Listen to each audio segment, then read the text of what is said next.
Nnamdi Tuzemi, Nigeria former President Dr. Goodluck Jonathan don criticize the decision of Nigeria President Bola Ahmed Tinubu over state of emergency declared in Rivers State.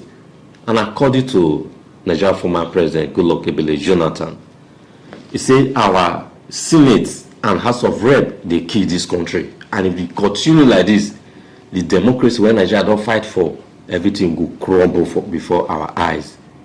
They say it did very easy to wake somebody when they sleep. Then it did very hard to wake somebody when they pretend to sleep, because our Senate and Rep they pretend over issue when they play for this country, and our President Bola Ahmed Tinubu is not making the right decision. He's not acting like a dictator. He dey take side, and as a president, you don't do that. Observe the words of Nigeria former president. We're talking about building a society where no one is oppressed, as reflected in the top paragraph of our national anthem. As a former president and also from the Niger Delta, when the issue of suspending the governor came up, I think people call on me, oh, President Jonathan, oh, President Obasanjo, you should say something. People expected us to say something about what is happening. And of course, people don't even know that traditionally all over the world, former presidents hardly make statements about what the current presidents are doing because of the tension it could create in the country. In most cases, look at America, look at everywhere. So hardly for former presidents to make, sometimes you see and you look. And of course, what is happening in Nigeria today regarding the situation in Rivers State is like an Indian proverb that said that if somebody is sleeping, really sleeping, you can easily wake up that person. But if the person is pretending to sleep, you find it difficult to wake up that person.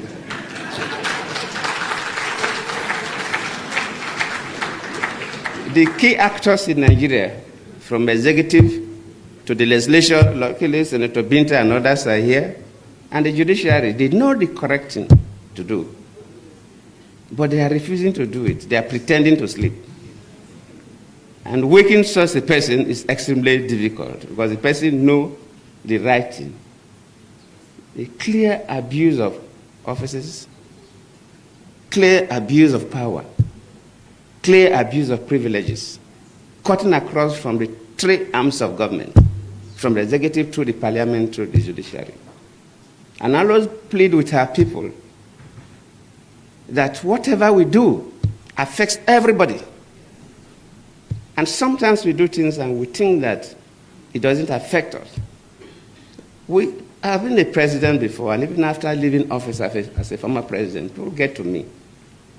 Why is that our passport is not valued that much? Why is that Nigerians are not given the kind of treatment we're supposed to receive at the international airports? Sometimes we think it's because of Yahoo boys or 419ers. No, not only them. Yes, they are part of the problem. But whatever happens in a country, decisions that are taken by the executive arm of government, decisions that are taken by the parliament, judicial decisions affect everybody. For example, no businessman can bring his money to invest in a country where the judiciary is compromised, where a government functionary can dictate to judges what judgment they will give. No man brings his money to invest in that economy because we are taking a big risk. So whatever we do affects everybody. And if we must build a nation for our children and our grandchildren, no matter how painful it is, we must strive to do what is right. It may cost us, but we must endeavor and pay the price to insist on doing what is right. Whether you are holding an executive office as a president, a minister, or a governor, or a special advisor, or executive, whether you are holding an office in the parliament, senate, or rep, whether you're a judicial officer at the high courts or appellate courts, we must strive to do what is right. If we want to build a nation that our children will be proud of.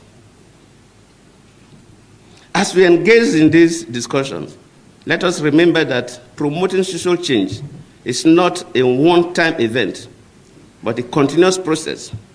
It requires a sustained commitment, collective action, and unwavering dedication to the values that promote good governance.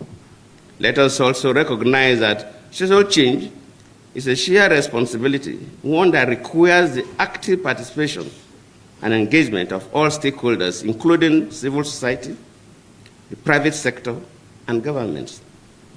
In conclusion, I want to again express my gratitude to the Haskell Satumari Foundation for convening this colloquium and